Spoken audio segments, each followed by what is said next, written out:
nedáva absolútne zmysel v rámci startup ekosystému je networking pre networking. Lebo máš akože každý týždeň networkingový event. Chápem tú pridanú hodnotu toho, že pokiaľ tých ľudí nepoznáš a dajme tomu začínaš, tak ako som začínal aj ja, tak proste ideš na ten networking a ideš spoznať. Niekoho tam poznáš, niekto ťa predstaví a je to super, hej.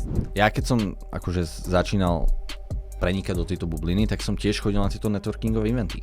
Ale ja som išiel na každý v priebehu pol roka a potom som už poznal všetkých. Lebo akože tu není toľko ľudí. Že kedy je to hobby a kedy je to, že biznisová vec, no, vieš? Čiže toto mi úplne zmysel nedáva.